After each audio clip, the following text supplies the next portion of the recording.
What's up, guys, and welcome back to my channel. And if you're new here, then welcome to our little corner of the internet. Today we're watching a video titled Why Chicago's South Side Became America's War Zone. Let's see what this video is about. Oh. In 1951, Yes. the Southworks Steel Mill on Chicago's South Side had 11 blast furnaces, 8 electric furnaces, and 12 rolling mills. 20,000 men walked through those gates every morning. They forged the steel that built America's skyscrapers, bridges, and railroads. Today, those 600 acres sit empty. Overgrown weeds cover the concrete where furnaces once. That's so pretty. I love that. Oh my goodness. I want to put that in a glass box and look at it. So pretty. I love overgrown, like when plants start to overgrow places. It looks so whimsical. Once roared. The only thing being produced on Chicago's South Side now is body counts. You've seen the headlines. Another shooting, another weekend massacre. But those headlines never ask the real question. What happened to the jobs? What happened to the stores? What happened to the tax base that once made this neighborhood the industrial heart of America? The South Side did not become a war zone overnight. It was hollowed out, block by block, decade by decade, until only the violence remained. Let us go back to 1940. The South Side of Chicago was an engine, not a metaphor. An actual economic engine that powered the entire Midwest. Southworks, owned by U.S. Steel, was Chicago's single biggest employer. During World War II, nearly 20,000 workers labored there. They made the steel that won the war. The girders for the Sears Tower came from Southworks. A man could walk in with no education, work hard, and retire with a pension and a brick bungalow. On paydays in the 1960s, bars outside the factory gates kept $60,000 to $70,000 in cash just to handle the workers cashing their checks. That is how much money was flowing through these streets. Then came the 70s. Foreign steel from Germany and Japan started flooding the market. By 1979, Southwork.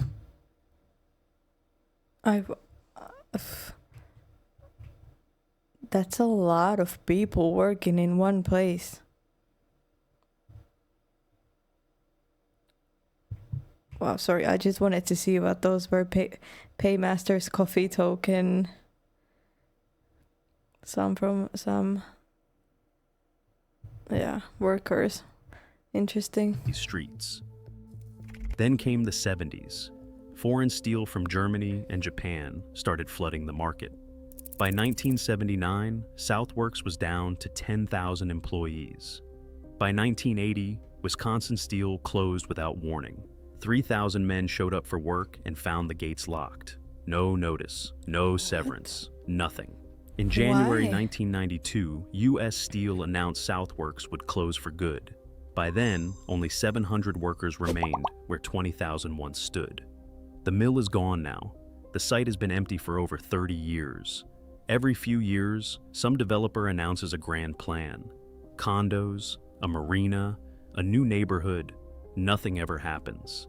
600 acres of prime lakefront real estate sits abandoned because no one wants to invest in Chicago's South Side.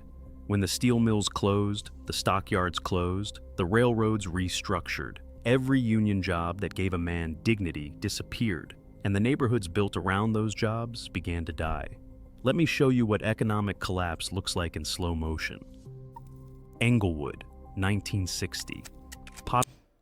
I feel like but why wouldn't they build something new, like residential areas, maybe something touristic that could bring new life to the city, more money, more everything? I don't get it. Population 97,000 people packed into 3 square miles. The second busiest shopping district in all of Chicago sat at 63rd and Halsted. Sears, department stores, movie theaters, families walking the streets on Saturday nights. Englewood, 2020, population 24,000. That is a 75% drop. 3 out of every 4 people were gone. Some blocks in Englewood now have 10 or more abandoned homes. You can see from one block to the next because so many houses have been demolished. From 2008 to 2018, the city razed over 800 buildings in Englewood alone. Another 800 in West Englewood. Where did the people go? Anywhere else. When the jobs left, the people followed. When the people left, the stores closed. When the stores closed, the tax base collapsed. When the tax base collapsed, the services disappeared. It is a death spiral, and no one in City Hall knows how to stop it. Here's the cruelest part. The people who stayed, the seniors on fixed incomes, the families who could not afford to move, they are now trapped in a neighborhood where property values have collapsed, but property taxes keep rising. In 2025, the median property tax bill in Chicago rose 16.7%. That is the largest increase in at least 30 years. I'm sure there's a way. I'm sure there's a way to fix the situation, but it would probably take decades and a lot of money to start fixing it, and it would take a lot of time to earn that money back, and also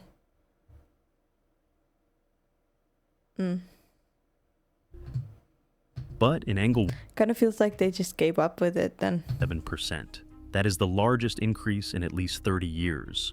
But in Englewood, it was an 82% increase. The city is literally taxing the last remaining homeowners out of existence. When Walmart announced in 2020 that they would expand in Chicago's black neighborhoods, it was supposed to be a turning point, a commitment, part of their corporate racial justice initiative after George Floyd. 3 years later, Walmart closed half their Chicago stores, 4 locations, 3 of them on the south and west sides. The Chatham Supercenter, the Kenwood store, Little Village, gone. The company said the stores were not profitable, but here is what they did not say.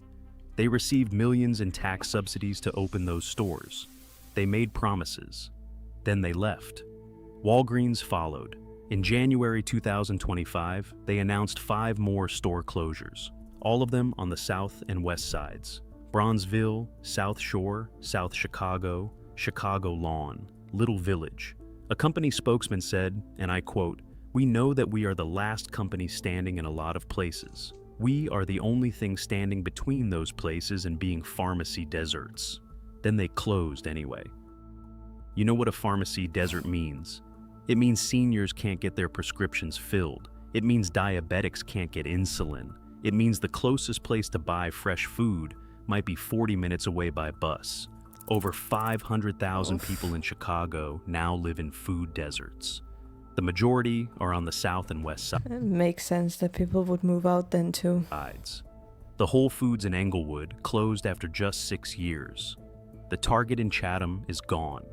The Cinema Chatham movie theater shut down in 2024. One by one, every anchor that held these communities together has pulled up stakes and left. What remains are liquor stores, check cashing joints, and boarded up storefronts. Now, let me tell you about the young people who grew up in this wasteland. In February 2026, a report from the University of Illinois found that 81.9% of black youth ages 16 to 19 in Chicago are jobless, not unemployed, jobless, meaning they are not even looking anymore. For nearly 80 years, youth unemployment in America has exceeded levels that would trigger a federal emergency response if experienced by prime-age workers. But for teenagers on the South Side, it is just Tuesday. When there are no jobs at the factory, the street corner becomes the office. When there is no path to a legal paycheck, the gang becomes the employer. This is I've definitely heard of Englewood before, but I've never heard the story of the South Side or these places, and I never knew that it was like that. But Englewoods, you can hear that word obviously in a lot of rap songs and all of that, so. It's not a moral failure. It is an economic one. A University of Chicago study tracked 1,700 young people who participated in a 7-week summer jobs program. The result was a 42% reduction in violent crime arrests over the following 16 months. What? Hold on. University of Chicago study tracked 1,700 young people who participated in a 7-week summer jobs program. The result was a 42% reduction in violent crime arrests over the following 16 months. Jobs reduce violence. We have the data. We have had it for decades. But Chicago does not invest in Southside jobs programs. Chicago invests in transit expansions and downtown development and migrant shelters. Illinois spent over $2.5 billion on migrant care by the end of 2025. Meanwhile, Englewood lost another 20% of its population in a single decade. Where are the priorities? Chicago has always been a tale of two cities, but the gap has never been wider. Take the Red Line. It runs north to south through the entire city. Board at the Magnificent Mile, Michigan Avenue, and you're surrounded by tourists, shoppers, people heading to work in gleaming office towers. Stay on that same train past Roosevelt Station, past 35th Street, and watch the world change. By the time you reach 63rd Street, you're in a different Chicago entirely. CTA recorded the most violent attacks in 24 years in 2025. Aggravated assaults and batteries hit levels not seen since 2001. The federal government is now threatening to cut $50 million in transit funding if Chicago does. I mean, it also makes sense that it grows since all the people that can and have more aspirations will not have more aspirations. Everybody has aspirations and dreams, but all the people that are able to leave are leaving, which means that there's more people who are not able to do all the things they should be able to do, and there's no work. So what like, it's obviously it's going to go up if the percentage of people go down, if that makes sense. Aggravated assaults and batteries hit levels not seen since 2001. The federal government is now threatening. Oh wait, were those different years? Oh, it doesn't go linear. 2001, 2020, 2020, 2022. I mean, it still goes kind of linear. Batteries hit levels not seen since 2001. The federal government is now threatening to cut $50 million in transit funding if Chicago doesn't get control of the crime on its trains. The Trump administration says the system is unsafe. For once, they're not wrong. But here's what they won't tell you. More than half of all CTA crimes are concentrated at just 17 stations out of 123. 8 stations reported 1 or fewer crimes in the past year. The crime isn't spread evenly across the system. It's concentrated in the same neighborhoods where everything else has collapsed. Downtown Chicago, the Loop, saw its commercial property values drop. Offices emptied during the pandemic. Remote work gutted the tax base. So, what did Cook County do? They shifted the tax burden onto homeowners, and not just any homeowners. On the south and west sides, the median residential property tax bill rose by more than 30% in 15 community areas. The skyscrapers got a tax break. The families in Englewood got an 82% increase. That's the two Chicagos. I want you to consider a possibility that sounds cynical, but might be true. What if no one in power actually wants to fix the South Side? Think about it. Every decade, the population drops. Every decade, more buildings get demolished.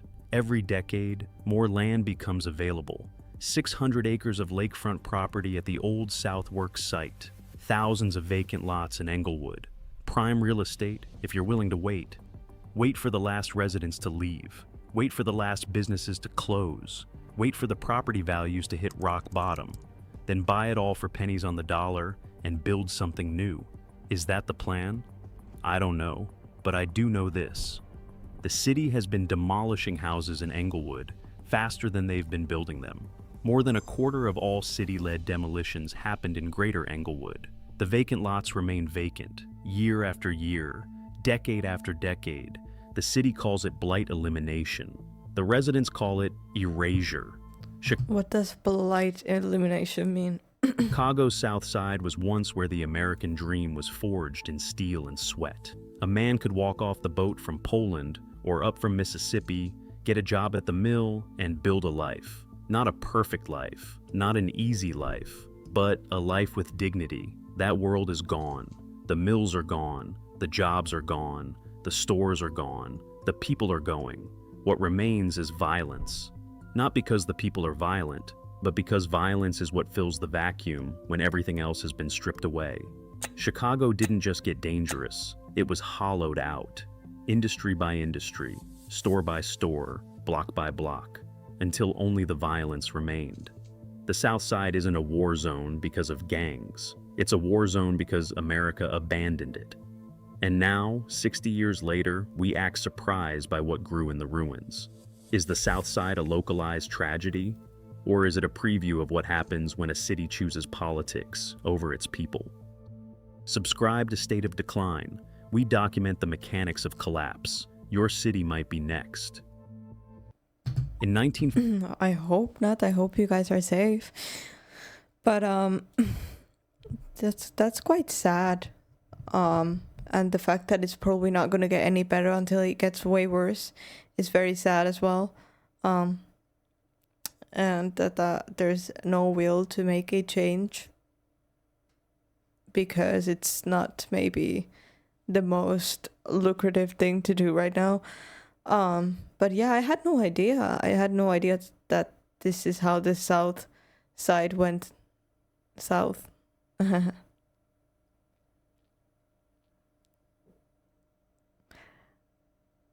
Sorry. Either way, guys, thank you so much for joining me for this video. I really hope you enjoyed it. Please leave a like. Let me know if you're from Englewood. How is it there? Or if you're from Chicago, you'll tell me how it is actually in actuality. And yeah, subscribe if you haven't yet. And I'll see you guys in the next video.